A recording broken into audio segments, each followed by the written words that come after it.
मैनपुरी जनपद में उप मुख्यमंत्री ब्रजेश पाठक ने किसनी के कुसमरा तथा करहल में चुनावी जनसभा को संबोधित किया, जिसमें कहा कि भारतीय जनता पार्टी जो विकास कर रही है उसको जनता देख रही है। निश्चित तौर पर मैनपुरी जनपद के वासियों ने जिस तरीके से भय वातावरण पाया उससे अब पूर्ण रूप से मुक्ति मिलेगी। इसलिए भाजपा प्रत्याशी रघुराज साग को 5 तारीख को भारी मतों से वोट देकर विजयी बनाएं। जनपद मैनपुरी के कुसमरा में आज उत्तर प्रदेश सरकार के उप मुख्यमंत्री ब्रजेश पाठक द्वारा विशाल जनसभा को संबोधित किया गया।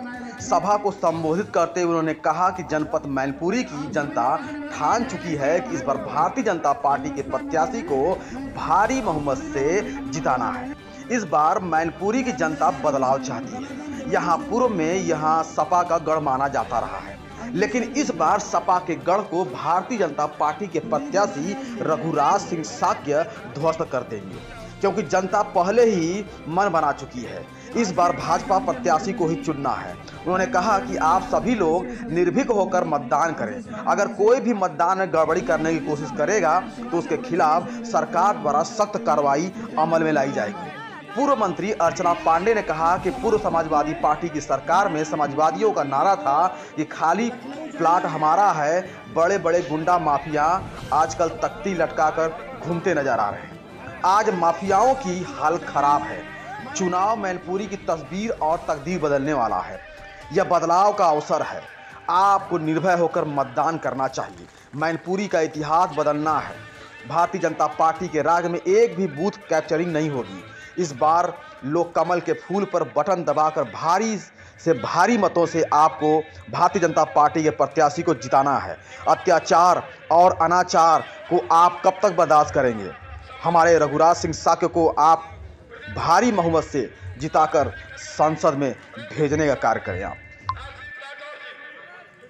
लोगों के प्रति भारतीय जनता पार्टी अपने दायित्व को निर्वहन करना चाहती है। 2014 से पहले आदरणीय प्रधानमंत्री नरेंद्र मोदी जी ने जो देश की कमान संभाली, उससे पहले भारत में कांग्रेस पार्टी और उनके सहयोगी दलों का सरकार थी। गरीब आदमी और गरीब होता जा रहा था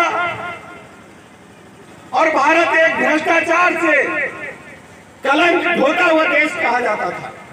कांग्रेस पार्टी के शासनकाल में कई दर्जनों घोटाले हुए। कुछ घोटालों को तो आपको भी याद होगा।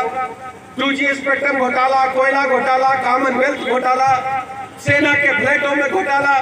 चारों तरफ पूरी दुनिया में भ्रष्टाचार करने वालों देशों की सूची में भारत बहुत तेजी के साथ ऊपर की तरफ बढ़ रहा था और अपने देश में गरीबी और अमीरी में खाई बढ़ती जा रही थी। प्रधानमंत्री जी के सामने 2 चुनौतियां थी। एक तो दुनिया के पैमाने पर भारत की छवि को हमें बेहतर बनाना है और दूसरा देश और प्रदेश के गरीबों को मुख्य धारा में लाने का काम करना है। पंडित दीनदयाल उपाध्याय जी की सोच थी जनसंघ काल से कि समाज के अंतिम पायदान पर खड़े व्यक्ति को मुख्य धारा में लाकर उसके चेहरे पर मुस्कान लाना है।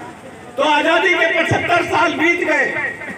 आज मैं कह सकता हूं कि आदरणीय प्रधानमंत्री नरेंद्र मोदी जी के नेतृत्व में हर गरीब को पक्का मकान मिला है, सबको निःशुल्क शौचालय मिला है, सबको किसान सम्मान निधि मिली है, 5 लाख तक का निःशुल्क इलाज मिला है। और सबसे बड़ी बात यह है, हमारी गरीब बहनें थी, चूल्हा जलाते जलाते उनकी आंखें खराब हो जाती थी, उनको उज्ज्वला गैस कनेक्शन देने का काम आदरणीय प्रधानमंत्री नरेंद्र मोदी जी ने किया। 2 बार राशन देने का भी काम किया।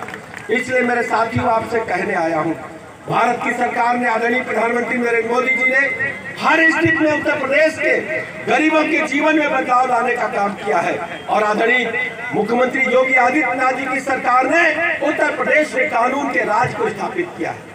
हम सब जानते हैं, मैनपुरी हो, इटावा हो या प्रदेश का कोई जिला हो, गुंडे, बदमाश, माफिया, लुच्चे, लफंगे सड़कों पर गुंडई करते थे और एक एक गाड़ी में 10-10 बंदूकें भर करके चलते थे। भले आदमी का जीना मुश्किल था। बहू बेटी को शाम को समय कोई अभिभावक घर से निकलने नहीं देता था। डिग्री कॉलेज स्कूल में हमारी बच्चियां पढ़ने जाती थी, दिन भर माता पिता को चिंता रहती थी कि जब तक हमारी बेटी वापस ना हो जाए तब तक पता नहीं क्या हो जाएगा। आज मैं कह सकता हूं हमारी सरकार ने ऐसे लोगों के खिलाफ 20,000 से अधिक मुकदमे दर्ज किए जो हमारी बहू बेटी की तरफ बुरी नजर से देखते थे और उनको जेल भेजने का काम किया। प्रदेश में जितने भी ऑर्गेनाइज्ड माफिया क्रिमिनल थे सबको ध्वस्त करते या तो उनको जेल भेज दिया या वो प्रदेश की सीमा छोड़ करके चले गए। कई जिलों में आपने देखा होगा माफिया गले में तख्ती लटकाकर घूमते हैं कि अब हम अच्छे ढंग से जिएंगे, अब पुलिस हमें छोड़ दे। आज मैनपुरी के लोगों से मैं कहने के लिए आया हूं, आपने बहुत लंबा समय अराजकता के माहौल में गुजारा है। प्लाट, मकान, दुकान, व्यवसायियों की दिन भर की बिक्री खुलेआम लुटती थी। इसलिए मेरे मित्रों आज आपसे बीच कहने के लिए आया हूं, उत्तर प्रदेश में मैनपुरी में कानून का राज स्थापित करने के लिए भारतीय जनता पार्टी को वोट दें। हमारे प्रत्याशी भाई रघुराज साकी को ऐतिहासिक वोटों से जिताएं। और सबसे खास बात यह है लॉ एंड ऑर्डर के साथ साथ मैनपुरी को विकास की मुख्य धारा से जोड़ने का काम करेंगे। एक एक भाई, मैं कई जगह गया आज मैनपुरी में, लोगों ने कहा कि हमारी सड़क नहीं बनी, लोगों ने कहा हमारे गांव में स्कूल नहीं बना, लोगों ने कहा कि हमको अस्पताल चाहिए, लोगों ने कहा कि फलाने ने हमको पीटा था, कोई कार्रवाई नहीं हुई।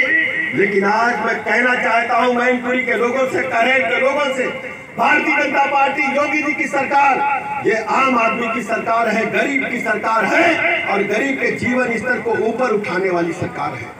आपको मैं भरोसा दिलाने के लिए आया हूं, आप सब घरों से निकल करके निष्पक्ष मतदान करें और कमल के आगे बटन दबा करके हमारे प्रत्याशी रघुराज साकी को ऐतिहासिक वोटों से जिताकर आदरणीय प्रधानमंत्री नरेंद्र मोदी जी को मजबूत करने का काम करें। मैनपुरी को हम लोग विकास के मामले में नंबर 1 पर लाने का काम करेंगे। यही भरोसा मैं आपको देने के लिए आया हूँ। मैं रघुराज साहब के यहाँ से चुनाव जीतेंगे। आप ये सोचिएगा कि हम वोट मांग करके चले जाएंगे, हमारे दरवाजे हमेशा मैनपुरी के लोगों के लिए खुले रहेंगे। कभी भी कोई बात होगी, आपका भाई, आपका बेटा आपकी चरणों की सेवा के लिए हमेशा तैयार मिलेगा। मुझे आपके उत्साह को देख करके मैं कह सकता हूं कि आप लोगों ने मन बना लिया है इस बार कमल खिलाने का, तो आज से आपकी जिम्मेदारी है 5 दिसंबर तक जब तक मतदान न हो जाए एक एक वोट के लिए अपने घरों से निकल करके कमल के आगे बटन दबाने के लिए काम करें। और जो हमारे भाई बहन मैनपुरी से बाहर सर्विस कर रहे हैं, रिश्तेदारी में गए हैं, उनको भी वापस बुला करके मतदान वाले दिन एक एक वोट कमल पर दबाने का काम करें। इन्हीं शब्दों के साथ मैं आप सबका आभार प्रकट करते हुए अपनी बात समाप्त करता हूँ। बहुत बहुत